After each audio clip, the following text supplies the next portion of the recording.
Assalamualaikum warahmatullahi wabarakatuh. Perkenalkan, nama saya Fadlan Surya Anindita dengan NRP 21226.024. Saya dari kelas 3D4 Elektronika A. Di sini saya akan mempresentasikan tugas dari mata kuliah K3 dan Standar Internasional. Di PPT ini atau di presentasi ini saya menjelaskan mengenai proses safety management atau manajemen safety di bidang proses di suatu industri. Dalam industri ada dua macam bahaya.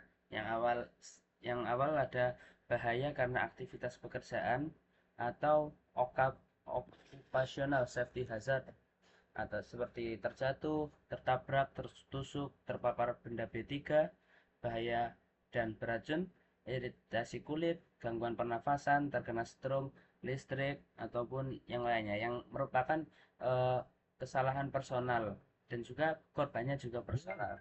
Kemudian yang kedua ada bahaya karena proses. Seperti di gambar yang kanan, di situ terdapat gambar sebuah bahaya yang timbul dari proses produksi material berbahaya, seperti energi ledakan, kebakaran, proses kimiawi. Contoh akibatnya yaitu ada kebakaran, ledakan, kebocoran zat berbahaya. Nah, di sini makanya terdapat manajemen untuk mengatur tersebut dinamakan proses safety management. Ini bertujuan untuk mengidentifikasi, mengendalikan, dan mencegah risiko dari proses industri yang melibatkan bahan kimia berbahaya atau operasi yang menimbulkan bahaya signifikan pada lingkungan dan ataupun masyarakat besar. PSM berfokus pada pencegahan kecelakaan industri besar yang menyebabkan kebocoran bahan kimia, ledakan, atau kebakaran yang berdampak serius pada keselamatan pekerja, lingkungan, dan masyarakat. Nah, sejarahnya di awalnya dari proses safety management merupakan perkembangan dari personal safety, yaitu K3 seperti biasanya itu yang untuk keselamatan personal. Kemudian diikuti dengan concern setelah banyak insiden besar. Setelah ada banyak-banyak insiden besar, maka mulailah concern perlunya adanya safety process. Kemudian yang ketiga yaitu mulai dari era 1990-an OSHA atau Occupational Safety and Health Administration mengembangkan sebuah PSM seperti itu. PSM untuk dibentuk untuk mengantisipasi berbagai kecelakaan besar tersebut. Nih, lanjutan dari sejarahnya mulai dari 1960 sampai 1990-an ini adalah sebuah kecelakaan besar, ini eksiden besar di mana uh, menyebabkan dampak yang sangat besar. Kemudian setelah ada proses safety management mulai berkurang eksiden yang terjadi. Ini merupakan gambar-gambar yang terjadi. Ada eksiden di Flixboro pada 1974, kemudian Piper Alpha 1988, kemudian ada Garage-Mood 1987, kemudian Deepwater Horizon 2006. Nah, seperti inilah sebuah kecelakaan besar dari suatu proses produksi. Dampaknya sangat besar, nggak main-main. Untuk itu makanya ada namanya proses safety management. Kemudian di sini kita akan bahas studi kasus daripada eksiden di Bhopal, India. Ini merupakan eksiden kebocoran gas beracun di pabrik kimia Union Carbide Bhopal, India. Terjadi pada 2 Desember 1984. Nah, di sini merupakan tabung-tabung tangki bahan kimia, namun ada suatu hal menyebabkan kebocoran. Kebocoran tersebut karena dalamnya bahan kimia, adanya reaksi kimia yang menyebabkan panas. Sebenarnya secara desain di sini sudah ada pendingin refrigerator system, namun juga tidak mengatasi panasnya itu tersebut dan juga merambah ke lain-lain hal yang lainnya. Di sini terjadi karena adanya kurang perawatan, maintenance, kegagalan sistem perlindungan kecelakaan. Nah, yang refrigerator tadi salah satunya. Kemudian ini adanya lokasi pabrik dekat dengan pemukiman padat, sehingga dampaknya itu sangat besar ke masyarakat. Kemudian proses operasional pabrik ini masih tergantung pada metode manual. Dampaknya sangat besar, kematian massal. Ada sekitar 3.000 orang tewas seketika. Kemudian ada 15.000 sampai 20.000 orang tewas karena eh, efek jangka panjang. Kemudian ada cedera dan penyakit kronis, lebih dari 500.000 orang terpapar gara-gara gas beracun ini. Kemudian adanya gangguan pada generasi berikutnya, anak-anak yang lahir setelah insiden tersebut menunjukkan tanda-tanda cacat, gangguan perkembangan, dan masalah kesehatan lainnya. Dampak lingkungannya juga sangat besar, tanah dan air terkontaminasi. Kemudian adanya ekosistem yang terganggu, flora dan fauna lokal menjadi rusak ekosistemnya. Polusi ini menyebabkan rusaknya ekosistem setempat dan juga mempengaruhi mata pencaharian penduduk yang bergantung pada sektor pertanian dan kehutanan. Kemudian jika dilihat dari insiden-insiden besar yang pernah terjadi, ini yang sudah saya sebutkan tadi di Bhopal, India. Kemudian ada di Chernobyl, ada 30 acute fatality, 130 people exposure to kena radiasinya. Kemudian ada di Gulf Oil Spill di USA, ada kerugiannya sangat besar. Kemudian ada Challenger disaster di USA pada 1986. Nah, seperti itu pengaruh atau dampak dari sebuah insiden besar gara-gara adanya kecelakaan di proses produksi. Dalam proses safety management ada 4 elemen penting. Nah, proses produksi tidak menggunakan bahan kimia berbahaya bisa diterapkan 4 elemen penting. 4 elemen tersebut adanya mengumpulkan data proses safety, melakukan proses hazard, kemudian menerapkan prosedur management of change, kemudian menjamin keutuhan produksi. Menjamin keutuhan proses atau mekanikal. Ini elemen penting ada di dalam proses safety management. Berguna untuk mengendalikan adanya kecelakaan atau mencegah adanya kecelakaan pada suatu proses produksi. Integritas dari safety, keamanan daripada proses safety management. Ada design integrity, technical integrity, dan operational integrity.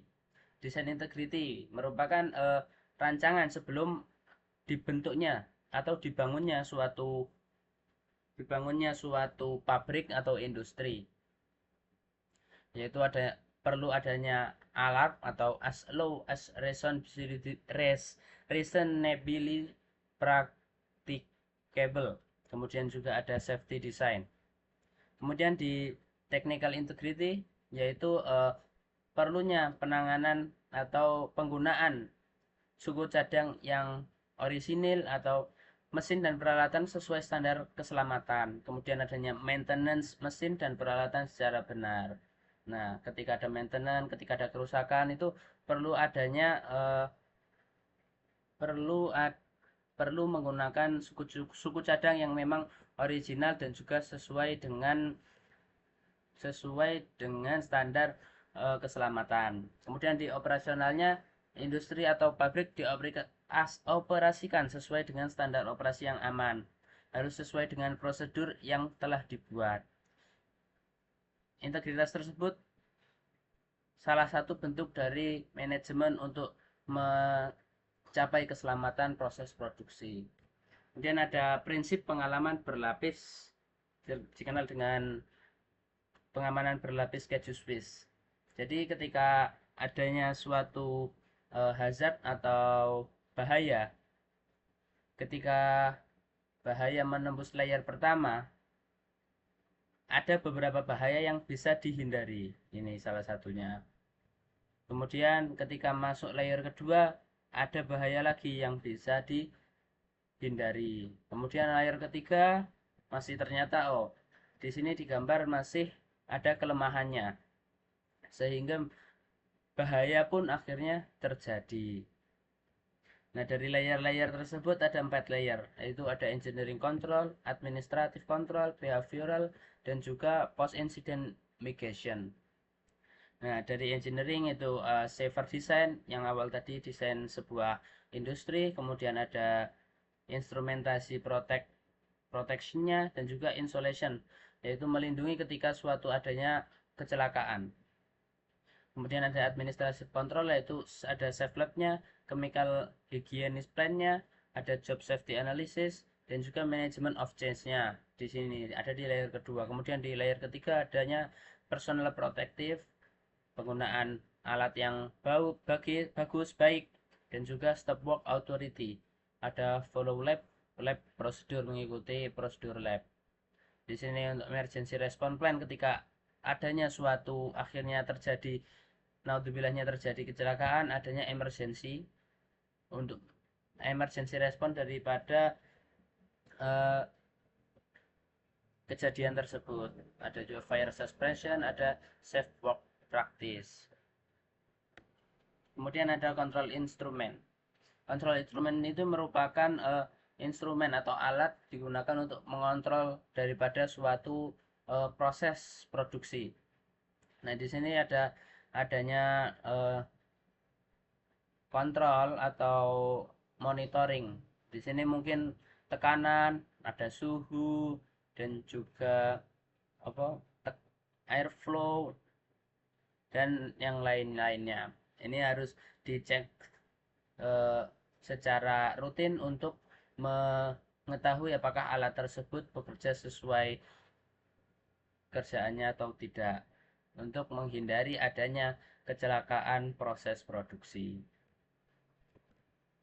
Nah, ini ketika digambar dalam diagram, valve-valve seperti ini yang sangat berguna untuk menghindari kecelakaan. Jadi ketika adanya overflow atau lebih tekanan berlebih, dia akan otomatis bypass, mengeluarkannya atau meneruskannya langsung kembali ke reservoir, seperti itu, untuk menghindari adanya ledakan atau kebocoran daripada pipa-pipa yang terhubung ataupun instrumentasi yang digunakan. Nah, parameter-parameternya ada tekanan, suhu, aliran flow atau flow itu. Kemudian adanya layer protection, seperti yang tadi layer-layer pengamanan berlapis. Nah, ini basicnya ketika misal suhu di atas sekian, langsung adanya pendingin, atau suhu di atas sekian, proses berhenti dalam waktu sejenak hingga suhu ada di ranah sekian. Nah, ketika tidak bisa ditangani di sini, naiklah ke layer atasnya. Layer ke atasnya ada di operator environment intervention. Nah, ini operator intervensi. Jadi ketika suhu lebih dari misal yang ditentukan dan tidak bisa didinginkan ataupun diberhentikan sejenak secara sistem salah satu plannya, maka operator melakukan sebuah proses shutdown. Nah, di sini ada proses alarm juga untuk memperingatkan yang lain-lainnya, dan juga untuk log informasinya. Kemudian ketika ini masih belum juga terselesaikan dan suhu makin naik, adanya emergency shutdown. Ini sebuah sistem di mana ketika suhu mencapai sekian, langsung semua instrumentasinya akan berhenti. Akan berhenti, ketika semua berhenti, trip alarm akan itu, dan harus mati ketika ketika suatu mesin atau suatu proses produksi sudah berhenti total dan juga suhu masih naik, berarti ada yang melebar ke yang lain-lainnya, sehingga ini sudah termasuk kemudian masuk ke emergency response layer yang lain-lainnya, ketika plan yang tadi disebutkan seperti adanya respon lah ketika adanya kecelakaan tersebut. Sekian dari saya, kurang lebihnya mohon maaf. Safety first, sense always. Assalamualaikum warahmatullahi wabarakatuh. wabarakatuh.